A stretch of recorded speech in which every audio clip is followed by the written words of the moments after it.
quand on disait que Frappart avait été nommé pour de mauvaises raisons, bon, tout le monde sait que c'était vrai. Qu'est-ce qui se passe aujourd'hui?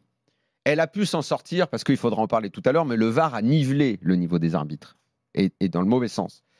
Il se passe aujourd'hui qu'elle ne sera pas à l'Euro, alors qu'on l'avait emmenée à la Coupe du Monde, toujours pour de mauvaises raisons, et qu'elle ne sera même pas au JO. Donc elle est complètement déclassée.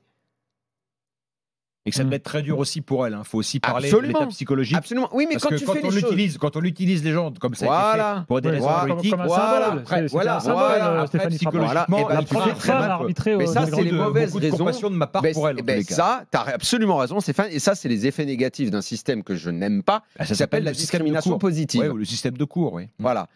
Et puisqu'on le dit pour Frappart, tu as le droit également de t'interroger et de te demander comment certains arbitres sont nommés, désignés, pourquoi on considère à un moment qu'ils sont importants ou moins importants. Est-ce qu'ils le sont pour leur qualité ou est-ce qu'ils le sont parce qu'ils appartiennent à une ligue, que le patron de cette ligue-là est un monsieur important, qui est bien vu à la Fédé et qu'on veut faire plaisir à un tel, un tel, un tel? Est-ce qu'on recrute et est-ce qu'on met les arbitres pour leurs compétences?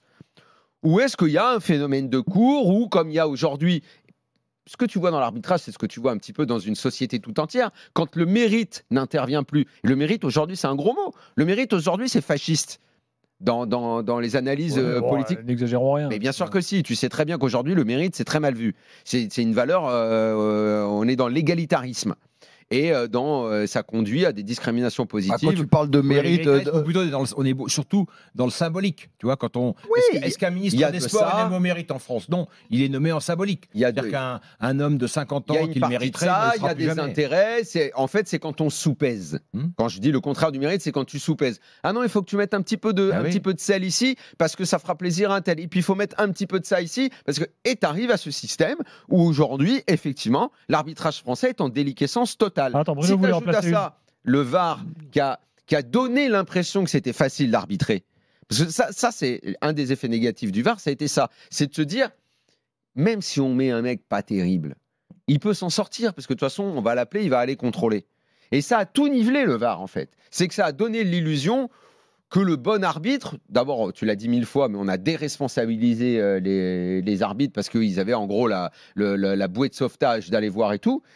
Mais tu t'aperçois que si dans le bus, enfin pas dans le bus, mais derrière l'écran, tu mets des pas bons sur le terrain, un moyen, machin, bah, l'addition des incompétences, ça ne donne pas un compétent, quoi. Bruno, tu voulais dire un peu? Non, mais enfin, bon, après, on voit bien ce qui se passe en France. Après, c'est le bal des égaux. C'est-à-dire que, et on le voit bien avec Turpin, par exemple. Je veux dire, lui, bon, il est avec les mecs du VAR, il est en combine. Et donc, lui, de toute façon, il ne se déplacera pas. Il a bien vu, forcément. Sauf que hier, bon, il y a péno à la 85e, ça fait 1 au lieu d'un 0. Attendez, je vous raconte une histoire justement là-dessus, que nous explique Loïc Braillet. Lors du match Lyon-Nice, donc raté par Turpin, rappelez-vous, l'arbitre VAR était Cyril Gringor. Son pote. Et son ancien assistant. Qui a été toujours son juge de ligne. Voilà. Toujours un blond, on connaît sa tête. Et qui a toujours son assistant, d'ailleurs. Et donc, en fait, il y a un président de club qui dit, sous le sceau de l'anonymat, comment voulez-vous que Gringor, qui a la VAR des juges Turpin, il doit sa carrière à Turpin? Il l'a fait bouffer toute sa vie. Non, mais donc, le grave donc c'est pas possible. Gilbert,